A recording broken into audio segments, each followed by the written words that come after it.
Good evening and welcome to the first in a series of forums for candidates for office for November 2nd that is being brought to you by Cayuga Community College and the Citizen, shown here on Spectrum, Verizon, Fios, ARMA, the Auburn Regional Media Access, as well as played on the college's radio station, Win 89.1. I'm your host, Guy Cosentino, or moderator. If we were doing regular shows, it would be host, but I'm the moderator for today. On November 2nd, voters in the first legislative district for Cayuga County will go to the polls to pick a new member of the county legislature. Their current incumbent, Tucker Whitman, a Republican, has decided after 2 terms not to seek re-election. He could do a third full term if he wished. The first district is the most northern district of Cayuga County, encompassing the towns of Sterling and Victory. The position of a member of the Cayuga County legislature is part-time, and it pays roughly $13.5 thousand per year. The 15-member legislature has 6 Democrats currently, 5 Republicans, 1 conservative, and 3 non-affiliated members. And about half the legislature is up this year with 3 incumbents. There are 4 incumbents not running for re-election. So control could change this January depending on these elections. Representing the press today is a familiar face who has been with us for the last 15 years, Jeremy Boyer, the executive editor of The Citizen. He'll be asking the questions as usual of all of our candidates. With the COVID-19 worldwide pandemic, we have changed the forum format somewhat. While both our candidates are in the studio, we have limited the number of individuals in the studio behind cameras, as well as timing our forums. Mr. Boyer and myself are masked, as well as all of our candidates, until they are seated and separated. So we will now turn to how we're going to run this. Prior to the forum starting, we flipped a coin to see who would make their 2-minute opening statements, and then we'll reverse that order when we get to the end. We are delighted to have with us both candidates who are running for this open seat. Mayor James Basile, who's on the Republican and Conservative lines, and Caitlin Augustine, who's on the Democratic and Preserve and Protect Our Water ballot line. They will be asked questions from Mr. Boyer, and we'll go through those rules a little bit later. But we really like to start with their opening statements. They'll have 2 minutes each to start, and then we'll get into questions. Mayor Basile, you're first. Welcome. Thank you. I was brought in all my dealings, the simple things as well as the difficult ones. In my mayoral campaign, my slogan was, and now, for District 1 legislative seat, fair and even-handed for all. The core belief has helped me guide as the mayor of the village of Fairhaven and in my career as construction project manager. In my short time as mayor, I never expected that I would have to face so many difficult challenges. 200-year floods, a pandemic, all while trying to fix embedded operational problems within the village. Yet through sound leadership, I led the way to the raising of Fairhaven's financial rating from a C- to an A+, all without raising taxes. During the course of tonight's forum, I will share with you the efforts and the outcomes of those efforts to bring about positive change without higher taxes. Things like fiscal responsibility, public safety, both in infrastructure and community concerns, leadership and accountability for all, including elected officials. There will be more by applying the experiences of my 30-year career as a project manager of large-scale construction projects, power plants, schools, and hospitals. On a smaller scale, I have even built 2 homes in the District 1 of Cayuga County. I know how to work with many different personalities while ensuring the safe and successful delivery of many projects to their owners. Those management skills have translated very well into the political arena.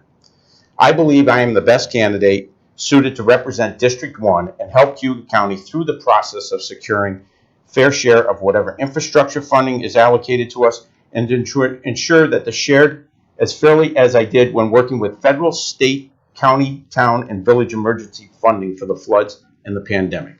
I believe I am the leader for all. Thank you, Mr. Basile. We'll now hear from Caitlin Augustine, who's on the Democratic and has an independent line, Preserve and Protect the Water. Welcome.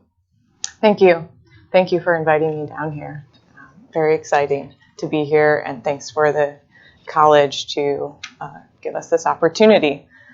I'm Kate Augustine, and I am running for County Leg, Sterling and Victory, because I believe the people need a choice on election day. And it's about time that my generation is getting involved in government, especially at the local level.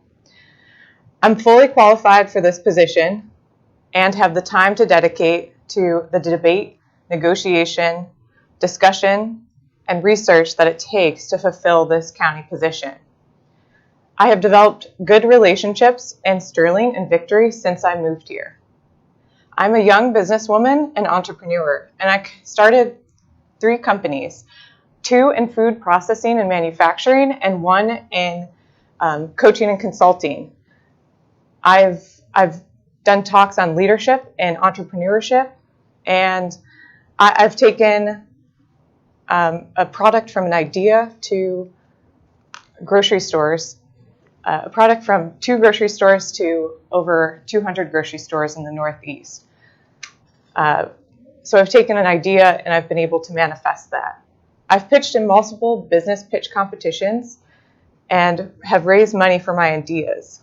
I was a business finalist representing the USA in the Global Creative Business Cup competition held in Copenhagen. I've gone through the highs and lows of running a business. I've created standard operating procedures and have followed through on those standard operating procedures. I moved to Sterling to sail and reconnect with nature, and I haven't looked back. I'm an active board member on the Fairhaven Yacht Club, the Bay Betterment Association, as well as involved in the Rotary Club. I swim every day from the Yacht Club up to Cloca State Winery and back. And I enjoy a local beer at our tavern, Turtle Cove, which is right down the street from my home. I love this place, and I love this area. And when I heard no one was stepping up to fill this position, I took it upon myself to step up and run and give the people a choice. Thank you. Thank you for your opening statements. We'll now turn to Mr. Boyer, who will ask questions of either of you or both of you. If it's both, you'll each have 2 minutes to answer. If you want to follow up after your opponent has spoken, just give me a signal and we'll give you an additional minute on that. Mr. Boyer, welcome back to the studio. Thank you. In person. Yes, good to be here, and thank you both for making the long drive down from the northern end of the county down here to Auburn for this, and having a discussion for the voters out there. I'd like to start with a few different issues that are really specific to the district, to Sterling and Victory and Fairhaven. One being, and Mr. Basile, you touched on it, the shoreline flooding that you've seen up there in the last couple of years.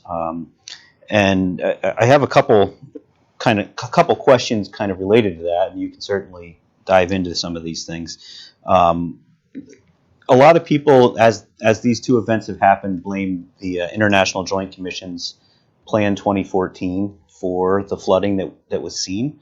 That's the long-term management plan of the Lake Ontario levels.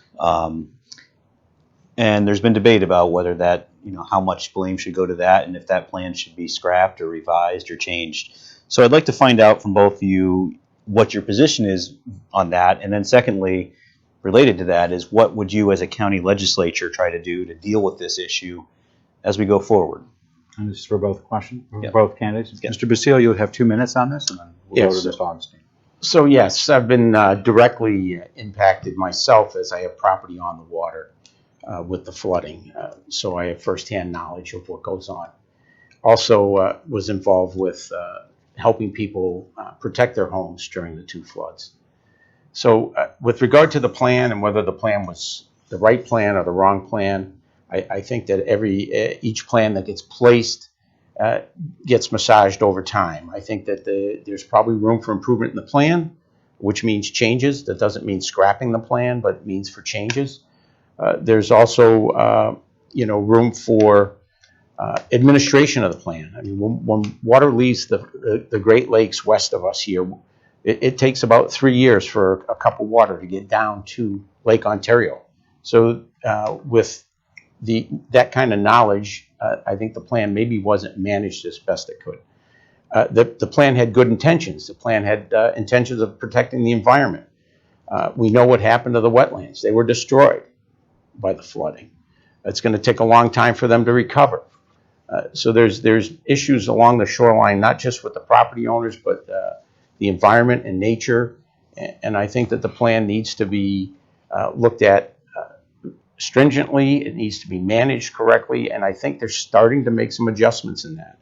I see that happening with right after the 2019 flood, how they addressed the high rain levels and the preparation of the lake to prevent flooding in 2020. It was close, but it did not flood. Again, in 2021, many of us up there just started removing our sandbags this year, thinking that and hoping that their process in managing the plan that exists while they look at it and try to reflect on changes that could be made to improve it continue. Thank you. Ms. Augustine, on this issue of the plan and what the legislature can or cannot do. Yeah, it's multi-dynamic from my research and understanding. We do have something called the New York Great Lakes Action Agenda, which was written in 2014. If you want to know what's happening, you can also look at the other Great Lakes. We're all connected in this. It's also a international situation. So it's not just us in our one area, District 1. It is a whole system, and the watersheds are an ecosystem that's been identified at the global level in terms of predicting how our climate and Earth is doing. So they've been identified as a specific ecosystem. It's multi-layered, and I think that with the infrastructure bill coming into play, and then some of the relief funds that are coming into play, and understanding and identifying where we can spend what on and not spending it where the infrastructure bill could come into play, with additional grant relief funds and the Ready Project funds. There's multiple projects happening. So what we need to understand is how the village and town cooperation on all water matters is going to come together. And that's not just dealing with flooding. It's also dealing with the watersheds. And most recently, a water bottling plant was proposed on an aquifer, which inspired the Preserve and Protect Our Water line specifically, as I was able to work with our current water committee, which was appointed by our town board, Sterling Town Board, to do the necessary research and data collection that needs to happen before we just willingly give our aquifers and watershed over. It's a multi-dynamic problem. Thank you. Mayor, you have a minute. Yes. To follow up. To a couple of the points, the infrastructure money coming right now isn't geared towards the shoreline. You have to look at the American Rescue Plan, and there's about 6 or 7 categories of that gets distributed in them, and one of them is not the shoreline. The Ready program is a program that I've been involved in and fought to make sure that Cayuga County got their full fair share. I wasn't a county legislator. I was the mayor of the village, and we were going to be shorted by $2.7 million. I made sure we got that money and made sure that it was put to use within the county. And as far as the watershed, that's something that still needs to be addressed. That's an ongoing situation. We're not giving it away. We're going to make sure that it's protected and that we go forward knowing what we have. That's one of the issues. We don't know what we have under the ground. Okay, thank you. Ms. Augustine, you'll have a minute as well. Yeah, I agree. Groundwater is really important to this. There are things that we don't have enough research or data points around. FEMA identified certain items in 1974, and then there was a flood revision in 1976, and then that was effective in 1978. There were revisions done in 2007, and there were a lot of different suggestions in that. And the town of Sterling and the village need to look at their land use permit regulations and those things around what they're allowing being built on the shoreline specifically, because it could be more cost effective to also move homes specifically if it's going to be a consistent problem. It goes back to erosion and silt and algae blooms. It's a dynamic issue, and it's not just our little bay. It's the whole coastline. So things like what the Sterling Nature Center is doing and the proposed marine sanctuary could be helpful in establishing our human. Yeah. Thank you. Mr. Basile, did you want to follow up? I'll give a minute each if you both want it. If not, we'll move on to the next question. No, I'm good. Okay. I'm good. Thank you very much, though, for asking.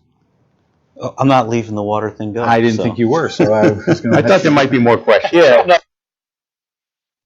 Clarify for folks watching the issue right now up there with regard to commercial water extraction and a possible bottling plant. Mm-hmm. It's my understanding right now that a moratorium has been put in place, and now the town has to do some due diligence and come up with some decisions. So as clear as both of you can be, where do you stand on how this is being handled right now, and what else would you like to see taking place in the next 6 months to a year? Ms. Augustine, you get to go first. You have 2 minutes on this. So the town board this is the second situation that this has happened. They're unprepared for what's coming down the pipeline. No pun intended. We need to update a lot of our land use permits and how we're treating our watersheds. We are supposed to be the stewards of water. It's in the New York Great Lakes Action Agenda Plan from 2014. It's not just about the state or the Fed coming in and fixing things. It's about all of these towns on our coastline, the whole Great Lakes system coming together and solving these issues. So if we don't take action and if we aren't actually being stewards of our water and our shorelines, then we're going to continuously have problems, which will continuously be costing us repair. We're not operating in a vacuum up there. There are a lot of people that think that. There's many other communities, groups, advocacy groups, committees that have done this before, and we can do it and use them as models and do it here. We should be pioneers, innovators, and inventors for this area. They should look to us for being stewards of the water and the watershed and the wetlands. When you realize or remember that the Great Lakes are 90% of our fresh water in the USA, it becomes super important when the West is on fire and the only wetland in the world. Those things are really unique, and we need to preserve and protect them. Thank you. Mayor, you have 2 minutes on this subject. Sure. So we've run into an opportunity with the fact that the bottling plant for large water extraction came to Sterling and basically to the village, in that something that hasn't been paid close attention to. And so the village has taken steps to monitor what the town's doing. We've incorporated the use of a third party from Rural Water to assist us in language and in structure of inspections and testing that, I know what I don't know, and those are things that you need to employ the right folks to help you out. The village has stepped up its conversations with the town, which I think will result in the additional testing that's needed so we can identify the aquifer that we're dealing with. We've also, we're not in a vacuum up there, and we presented a resolution, the village did, to support the Owasco Lake initiative to get the New York State Department of Health to review their plan and turn it into law. As was mentioned earlier, plans are good, but they don't have any teeth. Once a plan is adopted and gets turned into law, then it becomes a little bit more relevant for use in protecting our water. Just like they have laws to protect wetlands, we want to see the state and the county use the plans to turn them into laws to protect our valuable water resource that we want to share with the communities around us. We want to share it with our neighbors to the west in Wolcott and Wayne County, and share it with the town of Sterling. The water's there, it's available. Let's not hoard it, and let's do an equal share of distribution of it to those. Water's a valuable resource that's needed by everybody. Okay. I'm good. You're all set? All set. All right, Mr. Boyer. Yes. 20-second question after this discussion. Are you opposed to the bottling plant at this point, or yes or no? Mr. Basile? I don't think it's just a yes or no question. I'm opposed if the data comes out and shows that we're sharing an aquifer. That's very serious, and the fact that it could. There's a number of things with any businesses over our aquifer that could cause contamination to it, whether it's a bottling plant or it's a small box store or a gas station. So very concerned about anything that goes around the aquifer. And that being the reason to collect more data, know the size of it, know where the water's coming from. I think we have great hydrologists that are working with us right now to help us understand that, and we'll be able to map it out well, and we need to protect that source.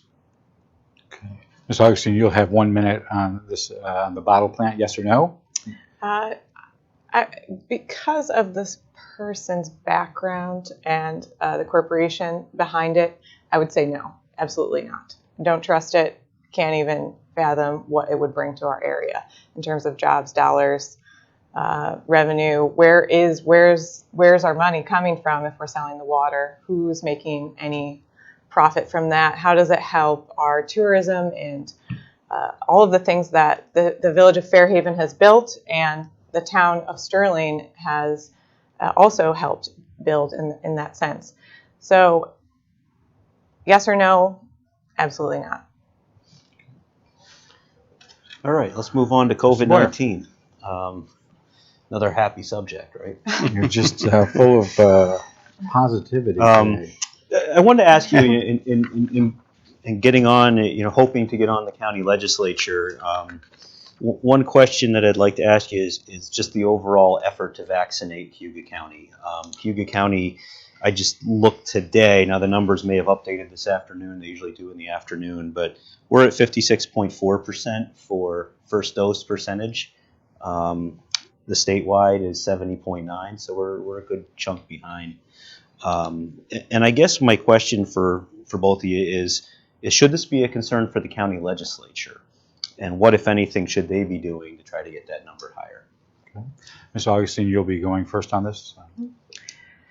COVID has, as a business owner, I've been through now navigating a pandemic and understanding what that means for my employees and a food manufacturing and processing plant.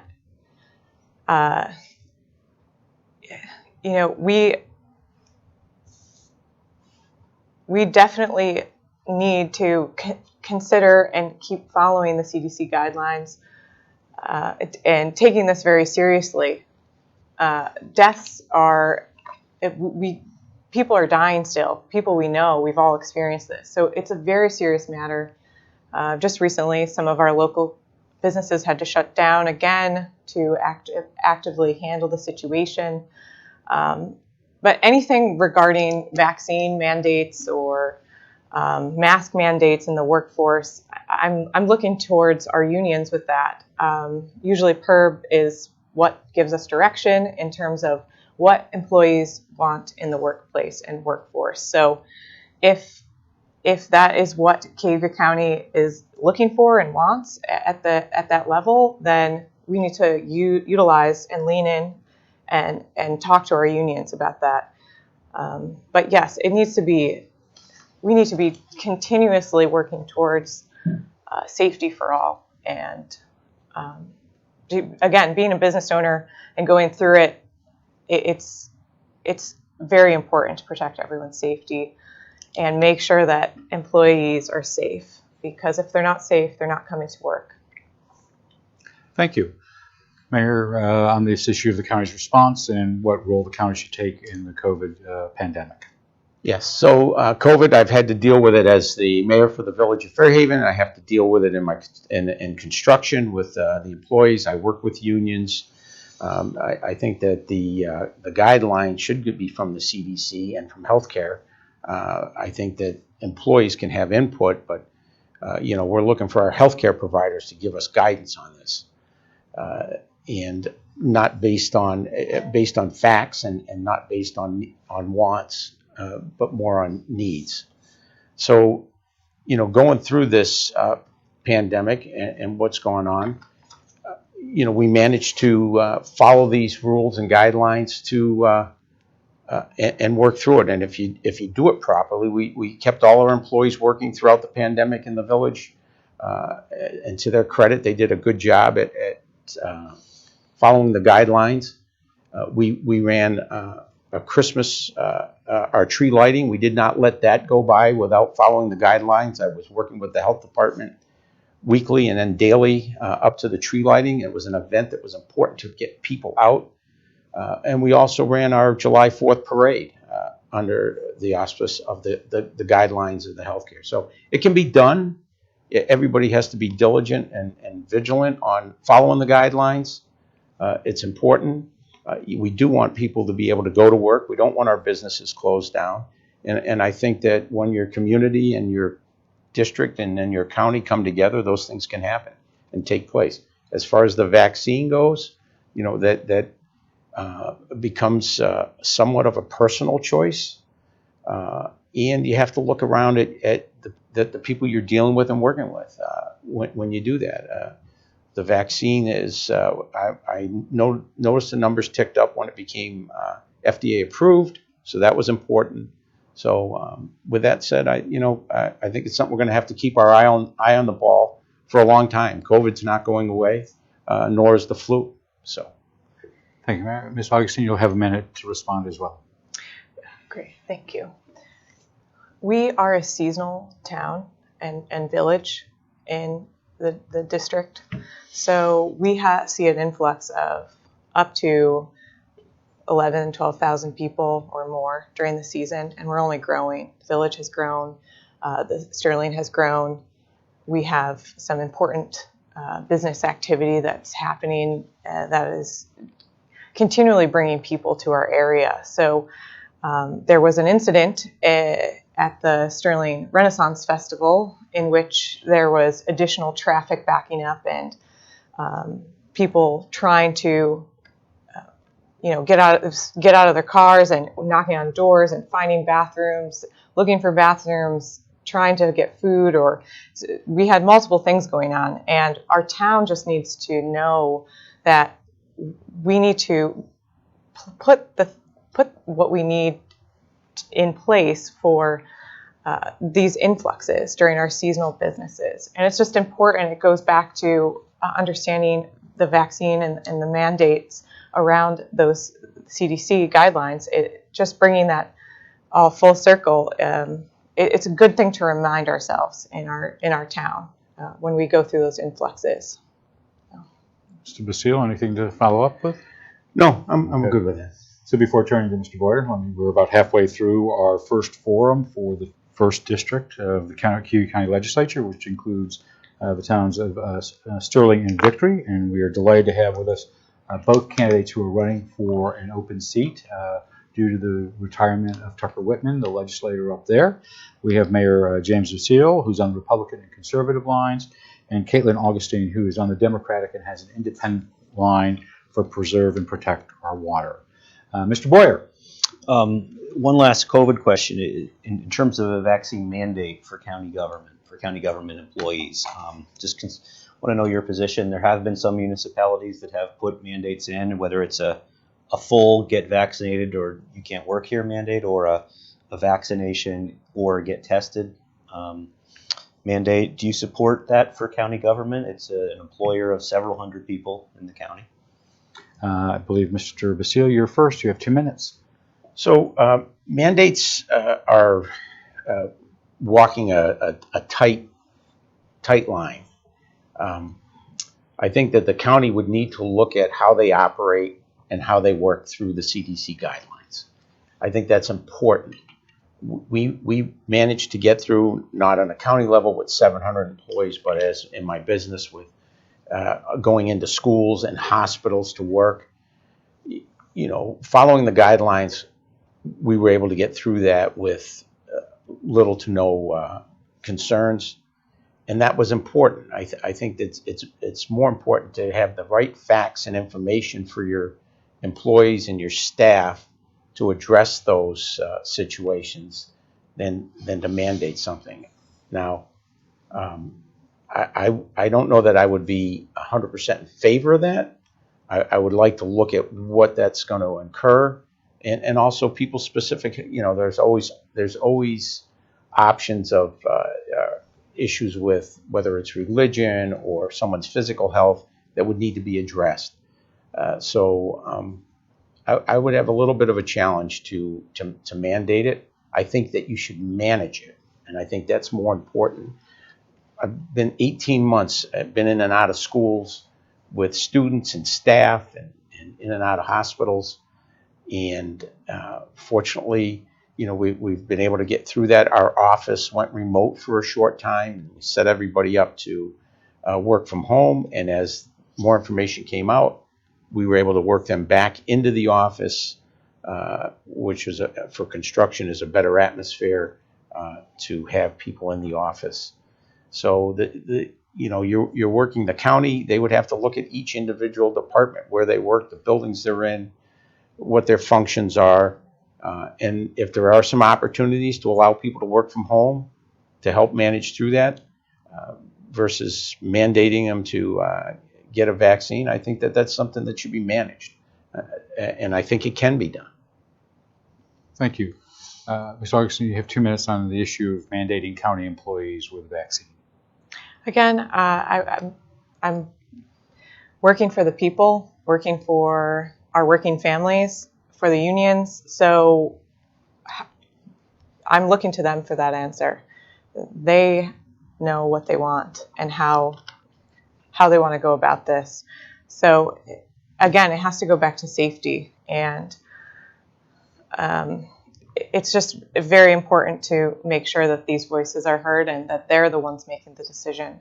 So and again, that's who I'm serving. So I think that ultimately, as a business owner, making it very clear for people is a lot easier than it being unclear. So I've been in plenty of situations where it's been unclear or not defined, or people don't know what to do or how to act or how to respond. And still, even though there's been guidelines out there, it would just be helpful to have additional clarity around that. Most venues, very large corporations have all moved to that themselves.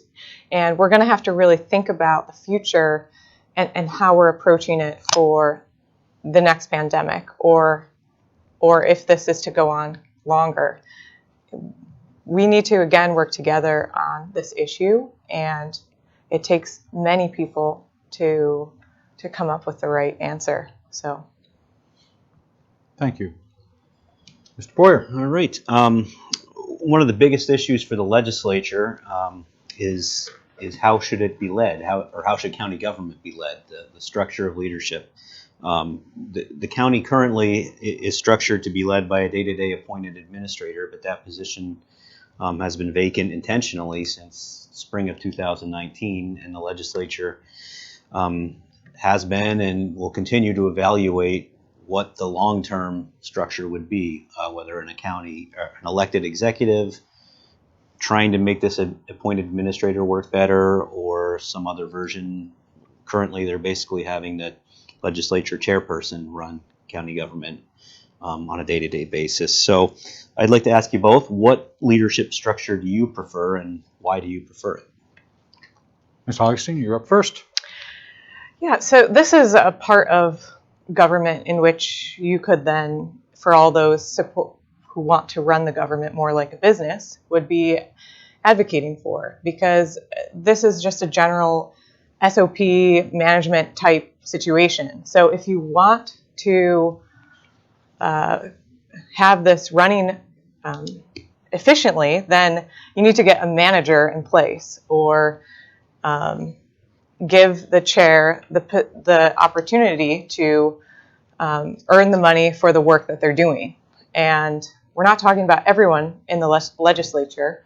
We're talking about the chair, who has additional work, task flow work, on top of running through a pandemic. So, and in years past, before Aileen, they paid a wage. They paid a wage for that work being done. And whether it's a woman or a man, I should be pretty fair. So I believe that she should earn the wage that she should get for her work, right?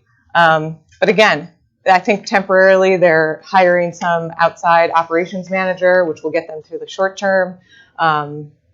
So that'll work for now, but going down into the future to get to actually manage all of our opportunities that we have as a county, and potentially infrastructure money, and then the recovery money, we need someone who can actually, do the job and getting paid for those extra efforts there.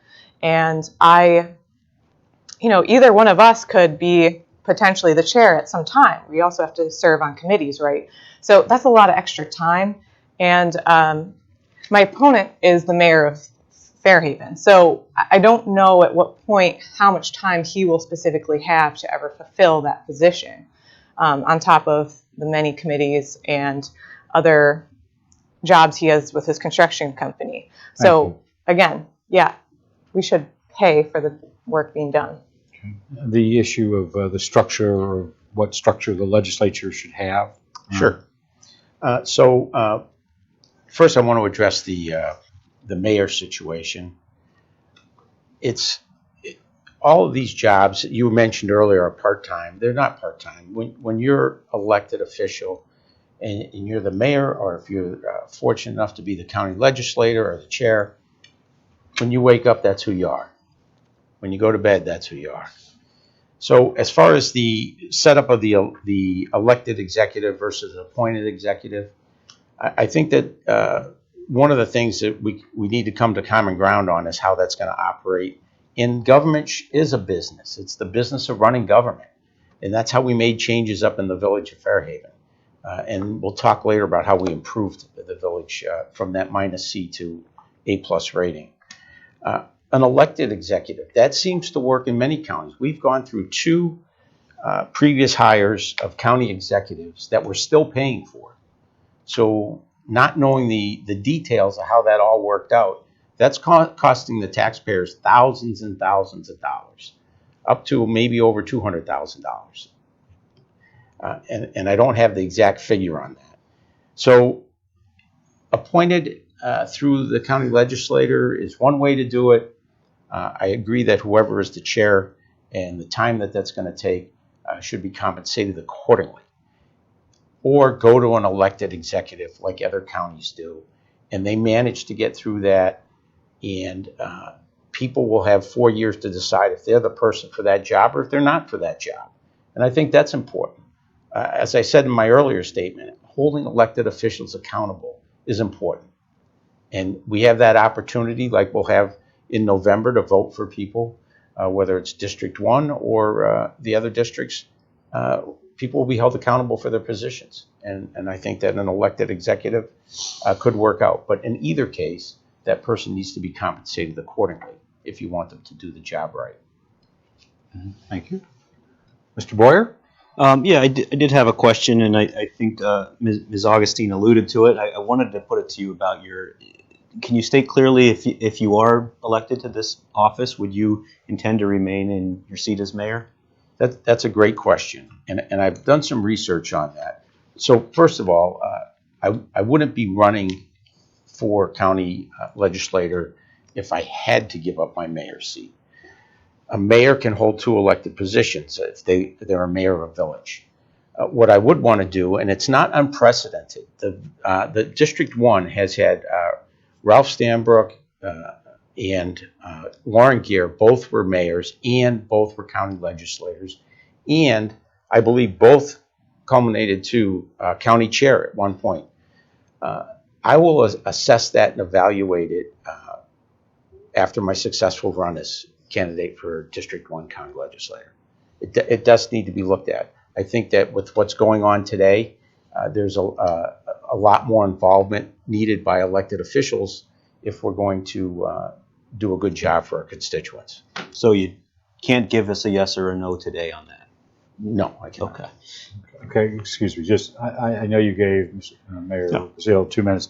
You'll have 1 minute to respond if you want, just out of courtesy, and then we'll flip back to the normal routine. Okay, thank you. I think Sterling and Fairhaven are at a critical point and in their growth cycle, and I've been there before. I've been in the Catskills, graduating from college with an influx of New York City creatives coming up to the Catskills and creating businesses and restaurants and wineries and distilleries, all of these things. It's really exciting time, but it takes a lot of work. There's a lot happening, and to add this job, which from my research, I would expect to spend at least 30 to 40 hours a week on actually building relationships, doing the research, debating, discussing, to make sound decisions for our community. I don't think that it's viable that also the Village of Fairhaven's mayor is going to hold this position.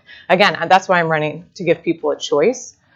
It takes a lot of work to actually work for the people. So, yeah, that's my response.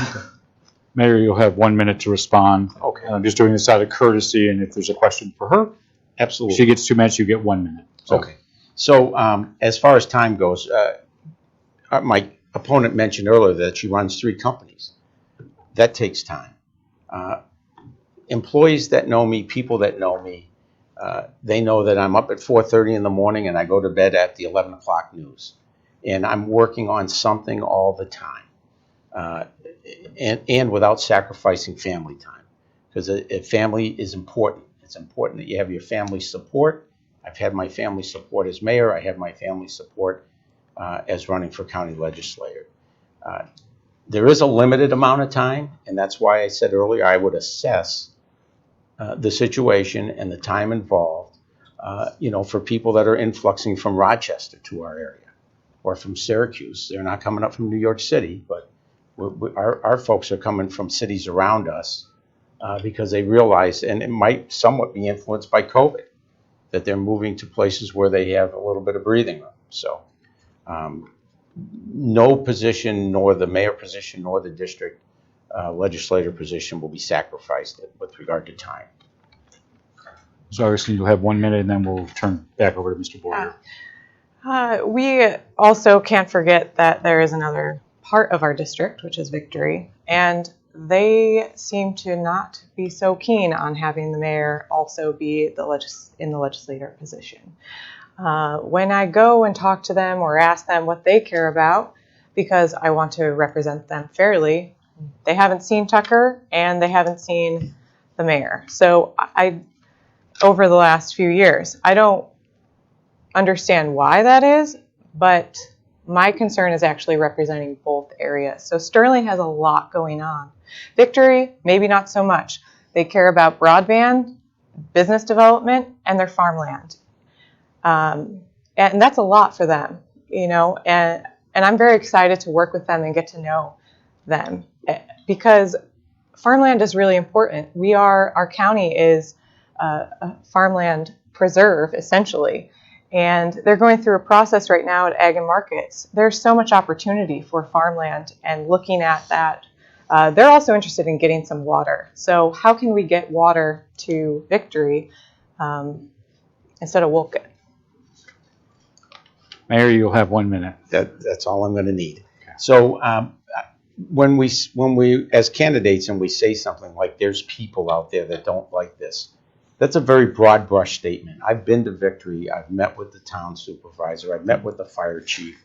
I've met with the DPW. Those are the base people you start with as a county legislator. I've held an event down there. So it's not like I've been keeping a blind eye to Victory. And the points that were made about broadband and farmland are all valid points. Those are things those folks are interested in. So I just wanted to say that when people make statements of there's people down there, there's people all over that say things. There's people that say, hey, how could it hurt? I've met with both the Victory supervisor and the town supervisor for Sterling to have meetings on just that position, and they will surely have their input when I'm elected county legislator. Mr. Boyer, don't want to leave you out of this. For Ms. Augustine, being a newcomer to running for elected office, and your opponent being someone who has held elected office, what do you say to voters who might look at that as a strike against you for lack of experience in the political arena? Thanks. Yeah, I'm not a professional politician. I'm not claiming to be one. I'm representing the people, like I said in my opening statement. I'm here to do the research, the debate, discussion, and negotiation that it takes to be at this level. I'm fully qualified for this level of office.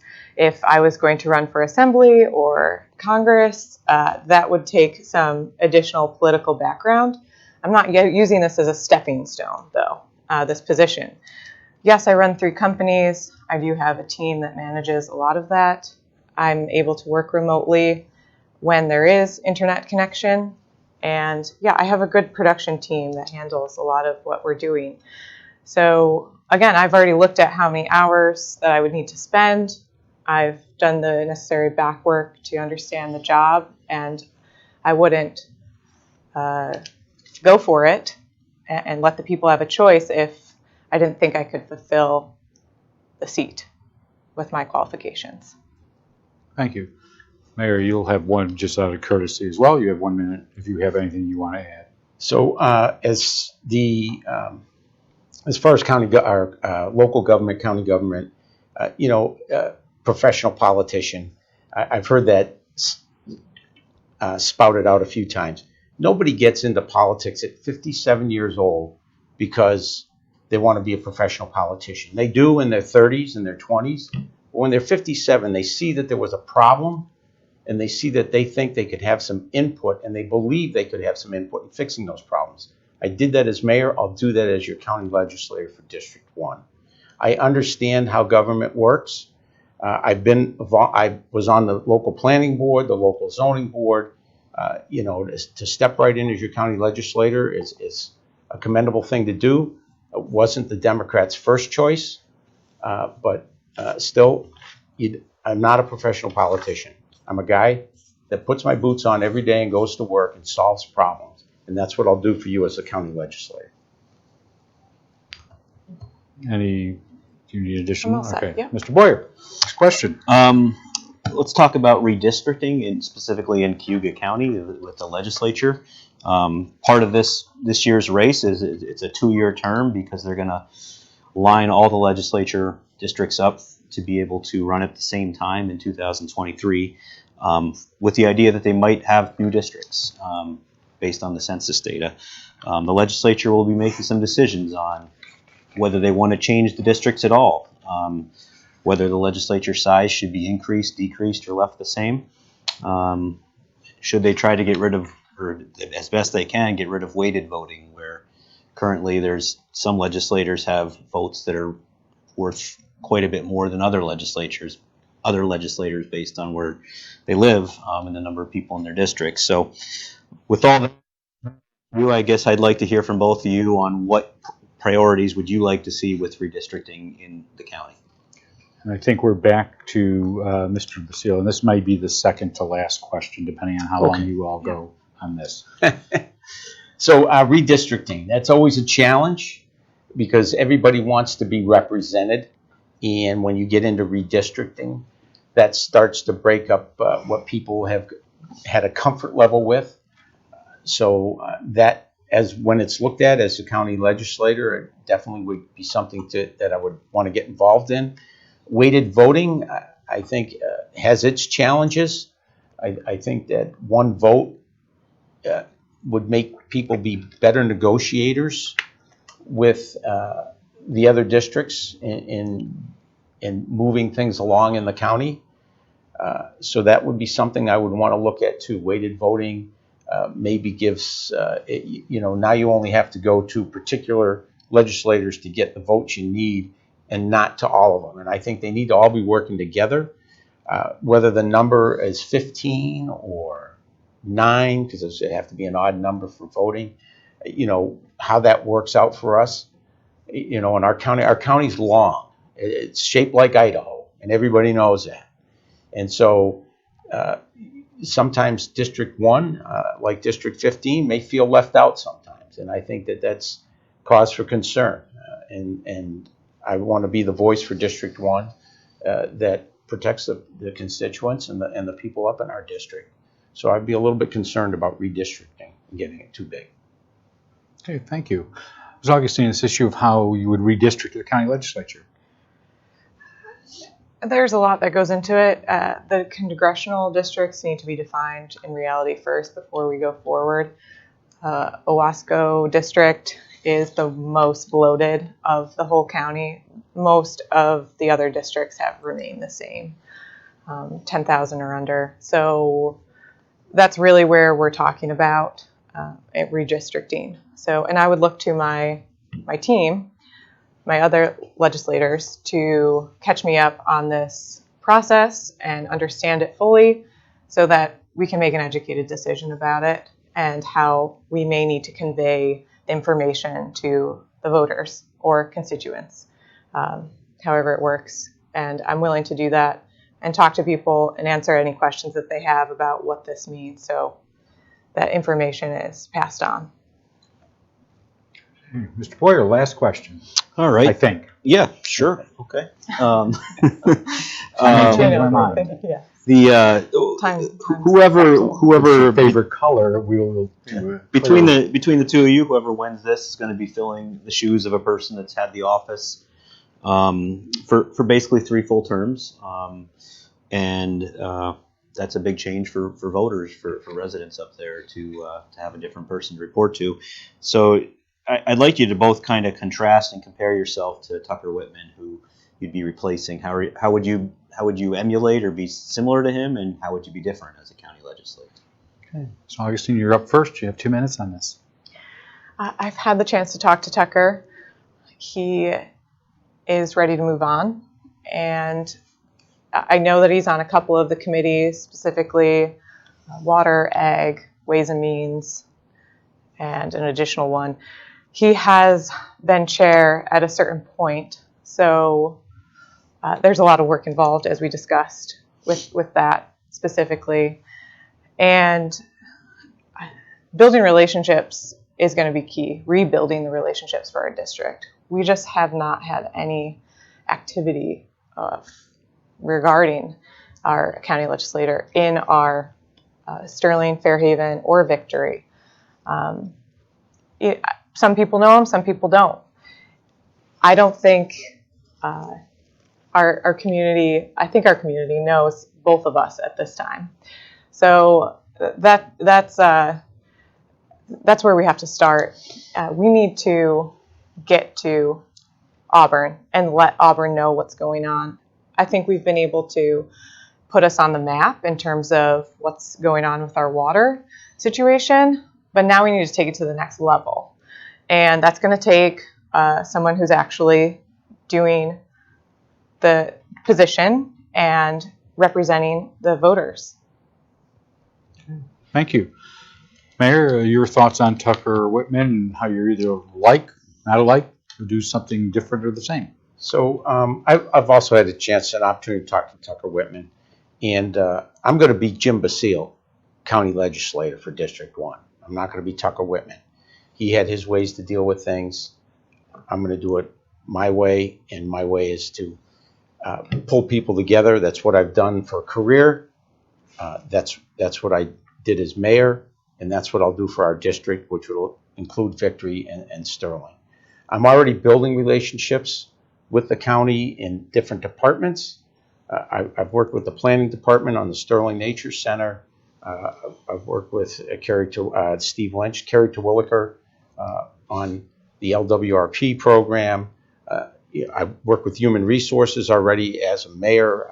We have employees that fall under some of the same guidelines. So, I've already started building those relationships. People in the county level know who I am.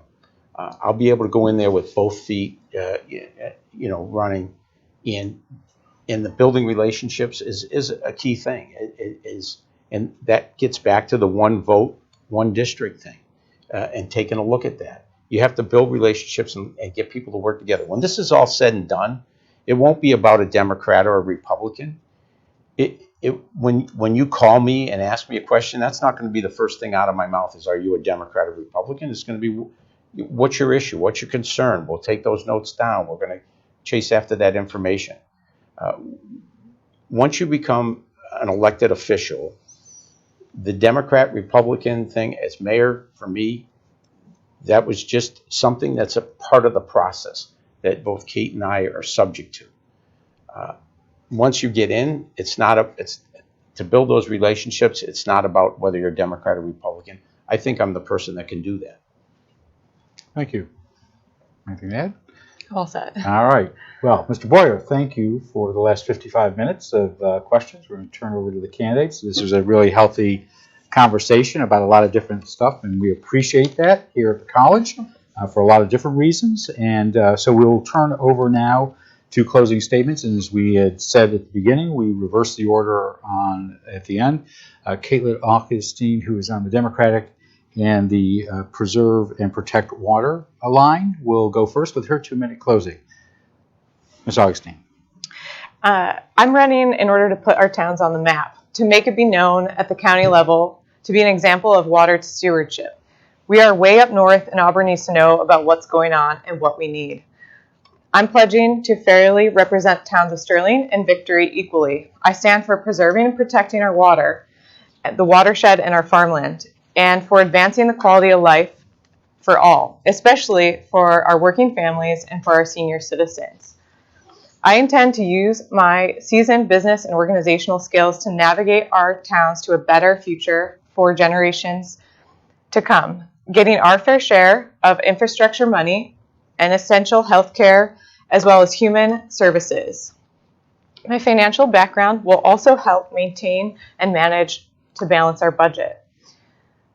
I love this area, and I'm not going away. I have gotten to know it and am ready to represent fairly and all of the voters. Thank you. Mr. Basile, who's on the Republican Conservative lines, you have 2 minutes for your closing statement as well. Sir. Thank you. I'd like to thank Cayuga Community College for hosting this, and Jeremy and Gus for putting this all together. I'm excited about running for Cayuga County Legislator for District 1. I'm here to represent everybody, and I'm going to do that based on I have past history of being fiscally responsible, holding people accountable, and taking care of the public. And that's what I'm going to do for the entire district. I started off with a little bit about myself, and I'll end it with fair and even-handed for all. That's what I've brought to the village, and that's what I'll bring to the district, and that's what I'll bring to the county. Fair and even-handed for all.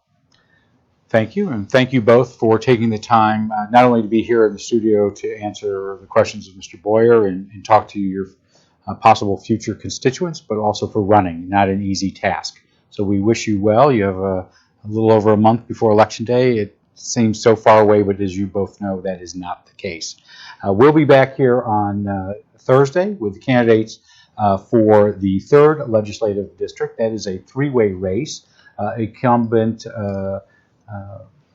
member of the legislature, incumbent member of the legislature, Ben Vitale, is seeking re-election, and he is faced by 2 challengers, Jeffrey Emerson, who is on the Conservative Independent lines, as well as Lydia Patty Ruffino, who's on the Republican line. And we'll have that with Mr. Boyer asking the questions. We'll return next week, hopefully, not hopefully, with at least one new forum. We'll have the candidates for the 5th Legislative District, which includes incumbent Keith Batman, who is running against Robert Shea, and they will both be in the studio next Tuesday. We will be back on Thursday with one of the candidates for the 9th Legislative District, which is replacing Charles Ripley, who was replaced by Republican Mark Strong. Mr. Strong, Legislator Strong, has declined our invitation to join us, so we will have Geraldine Germano-Yaw here for 30 minutes, as we have under our rules. If a candidate chooses not to participate, their opponent does get to participate in a one-on-one interview if they so desire. We also hope to bring you the candidates for surrogate court next week. We've invited John Buhlman, who's on the Republican line, and Ben Sussman on the Democratic line to make 5-minute presentations after for the discussion of the 9th Legislative District. And then we have forums planned for the 11th, 13th, and 15th Legislative Districts in the following weeks. Those are all in the city of Auburn. And then we will wrap up with a 4-way forum here in the studio with the candidates for the Auburn City Council on Tuesday, October 26th. So again, you can download these forums on Cayuga Media or at auburnpub.com. My instinct is by the time Mr. Boyer gets back to his office, that will already have been the case. These are on YouTube as well. We want to thank the college students, Liz, who was our timekeeper today, and the students for taping this. You'll be able to watch these not only online, but you can go to Spectrum channels 12 and 98, Fios 31 over the weekend, and this will be on at 5 o'clock then, and then on Win 89, the college's radio station, at 10 a.m. I'm Guy Cosentino for Cayuga Community College. I want to thank you for watching. Have a good night. Have a great tomorrow. Stay safe and stay well.